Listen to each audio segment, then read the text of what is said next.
I don't know if all families operate in this way, but we rarely eat in the dining room.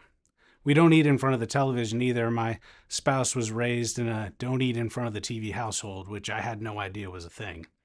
Yet in our dining room is an 8 foot long table that I made several years ago as a Mother's Day present. It's an 8 foot farmhouse table that was requested by my spouse, and I can proudly say I put that thing together, and years later it still stands. Around that table in the dining room are 6 red chairs purchased to go with the farmhouse table. And as I said, we never eat in the dining room, unless there are additional people over. Instead, almost every night of the week, we eat at the breakfast table located in an open space between the kitchen and the living room. There are only 4 chairs at that table, and for those of you who don't know, there are 5 human beings who reside at my home, which means that when we eat together, we go to the dining room, get a chair, and drag it to the breakfast table. In our house, that seat is known as the special chair. There's nothing inherently special about the chair. Adding it to the already crowded table makes legroom premium real estate, and the placemats we use for dinner are so large that the special chair placemats overlap the other two. Now, I don't have a good reason for why we continue this practice night after night. I'm just telling you that it happens. As you can imagine, whenever something is deemed special, there can be conflict regarding who is permitted to sit in the special chair. Every night, someone is asked to sit in the special chair, and every night we have to say, whose turn is it? The thing is that it's not special.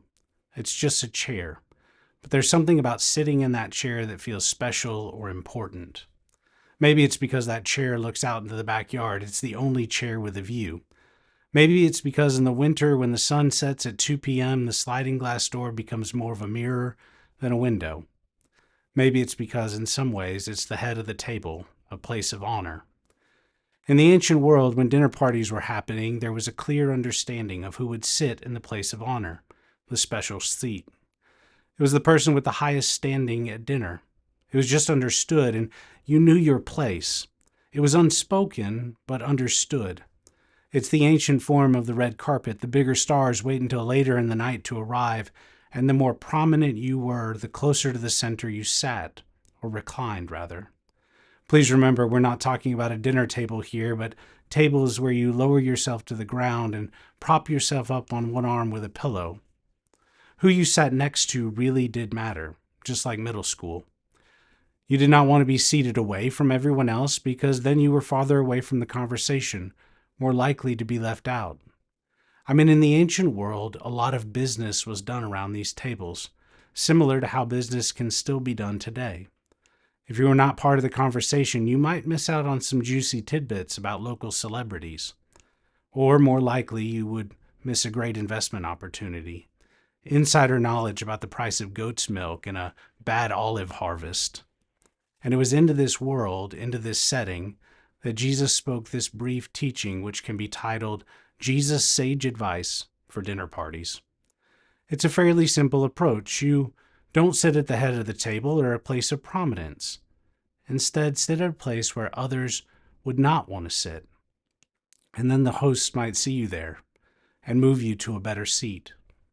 One can almost see Matthew, the tax collector, when Jesus spoke this teaching going, that's a solid business strategy right there.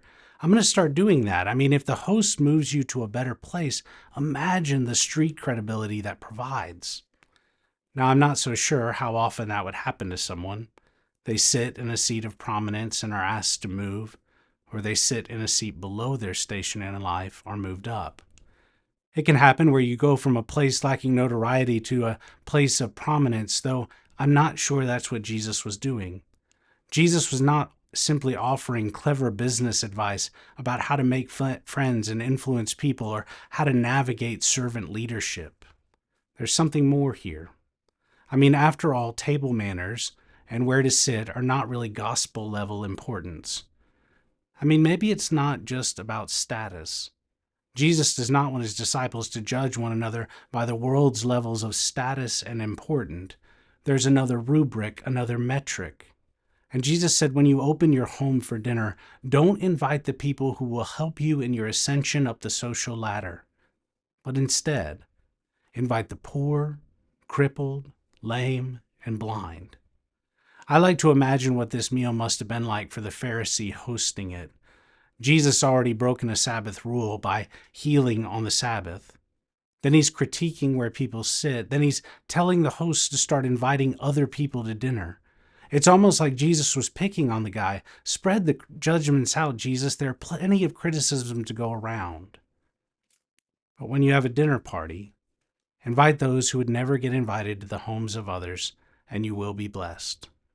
Blessed is an interesting word. It can be said in a number of ways: glad, fortunate, happy, and over the years, we have translated blessed in these ways.